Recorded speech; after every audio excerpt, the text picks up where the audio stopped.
நபி ஸல்லல்லாஹு அலைஹி வஸல்லம் இந்த நல்ல பண்புகளோட தான் இதனாலதான் இஸ்லாம் உலகத்துல பரவிச்சு. சில நாடுகள் இருக்குது, இந்தோனேஷியா போன்ற நாடுகள், இவைகள் எல்லாம் மிக குறுகிய காலத்தில் இஸ்லாத்துக்கு முழுமையா வந்தது. இப்ப உலகத்தில் இருக்கிற மிகப்பெரிய இஸ்லாமிய நாடு அப்படின்னா அதிகமான முஸ்லிம்கள் கொண்டதான் நாடு இந்தோனேஷியா. அங்க இஸ்லாம் பரவின என்ன, யாரு அங்க போரெடுத்து போன வரலாற்று நம்முடைய இஸ்லாமிய வரலாறு இருக்குது. ஆதம் அலைஹிஸ்ஸலாம் காலத்திலிருந்து நம்முடைய உலமாக்கள் எழுதி வச்சிருக்காங்க. நேற்று முந்தினாத்து எழுதி வைக்கல, ஆதம் அலைஹிஸ்ஸலாம் காலத்திலிருந்து எழுதி வச்சிருக்காங்க. அதுல எங்கேயும் இல்ல இந்தோனேஷியாவுக்கு படையெடுத்து போனாங்க. படையெடுப்புகள் நடந்துச்சுதான். படையெடுப்புகள் அது பாதுகாப்புக்காக ஒரு அரசாங்கம் ரீதியில, ஒரு வல்லரசின் ரீதியில அது செய்யத்தான் வேணும். அநியாயங்கள் நடக்கிற இடங்களுக்கு போய் அநியாயங்களை இல்லத்தாக்கும். அதுக்குத்தான் அதிகாரத்தை அல்லாஹ் தஆலா தாரது. அதிகாரம் என்னத்துக்கு, உலகத்தில் அதிகாரத்தை என்னத்துக்கு தாரம்னா நீதிய நிலை நாற்பதுக்கு தான் அல்லாஹ் தஆலா அதிகாரத்தை வச்சிருக்கான். அதிகாரம் சாமான் அதுக்குத்தான்.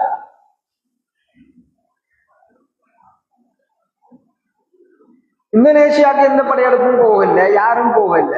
அங்க என்ன நடந்தா முஸ்லிம்களுடைய நல்ல குணங்களை பார்த்துதான் இந்தோனேஷியா இஸ்லாத்துக்கு வந்தாங்க.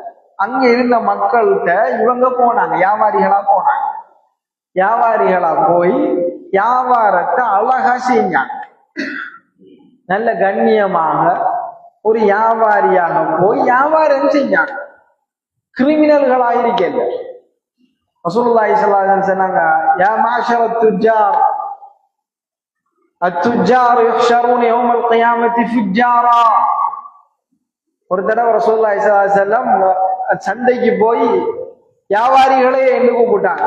எல்லாரும் திரும்பி பார்த்தாங்க. நல்ல பரிச்சயமான குரலை, நபி ஸல்லல்லாஹு அலைஹி வஸல்லம் குரல் எல்லாருக்கும் தெரியும். உடனே திரும்பி பார்த்தாங்க.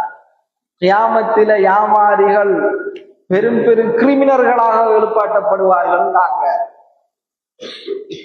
அதுக்கு வியாபாரம் செய்யவான்னு சொல்லல. என்ன சொன்னாங்க ஸல்லல்லாஹு அலைஹி வஸல்லம், இல்லா மனித்தகா, தன்னுடைய வியாபாரத்துல அல்லாஹ்வை பயந்து, நேர்மையாக உண்மை பேசி முறையான வியாபாரிகளை தவிர மற்ற எல்லாரும் கிரிமினல்களாக பாட்டப்படுவார்கள்.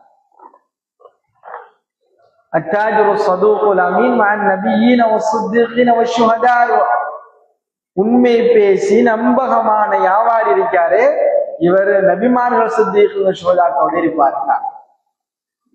நம்பகமான வியாபாரிகள், நம்பகமான வியாபாரிகள் எல்லா இடத்துலையும் இருந்தா அந்த ஊர் மக்கள் எவ்வளவு சந்தோஷமா இருப்பாங்க. இது டப்பா சாமான வந்து ஜப்பான் விற்கிற, அது இங்க ஊட்ட கொண்டாந்து போட்டோன்னே 2 நாள் அது சிரிக்கும் பிறப்பாரு.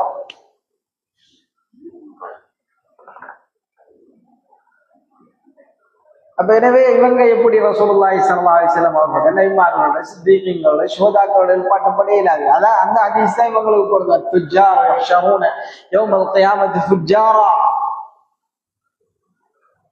அப்ப வியாபாரத்துக்கு போன வந்த மக்கள் அங்க முறையாக வியாபாரம் செய்யறாங்க. எந்த அளவுக்கு தேவைக்கு அழகான முறையில் வியாபாரம் செஞ்சுட்டு போதுமான அளவு வந்துட்டா இதெல்லாம் செய்யணும்னு கட்டாயம் இல்லை. அவங்க அந்த அளவுக்கு பக்குவப்பட்டிருந்தாங்க. இது செய்யணும் கட்டாயம் இல்லை, வியாபாரத்தில் இது செய்யணும் கட்டாயம் இல்லை. ஆனா அவங்க பக்குவப்பட்டிருந்தாங்க. வியாபாரம் இன்றைக்கு முடிஞ்சா டைம் ஆயிட்டா மற்றவருக்கு வியாபாரம் இல்லையா, நீங்க அவர்கிட்ட போய் வாங்குங்க அப்படின்னு சொன்னாங்க. இது கட்டாயம் இல்லை, செய்யணுக்கு அவசியம் இல்லை. இதை பார்த்து மக்கள் வந்ததுதான் அந்த இந்தோனேஷியா. சும்மா வந்ததில்லை. நபி ஸல்லல்லாஹு அலைஹி வஸல்லம் நற்குணங்களை தன்னுடைய வாழ்க்கையில் எடுத்ததுனால அந்த அந்த அந்த நாடு இஸ்லாத்துக்கு வந்துச்சு. இப்படி பல நாடுகள் எந்த படையெடுப்பும் இல்லை, ஒன்றும் நடக்க இல்லை. அங்க நடந்தது நற்குணங்களை பார்த்து அவங்க இஸ்லாத்துக்கு வந்தாங்க.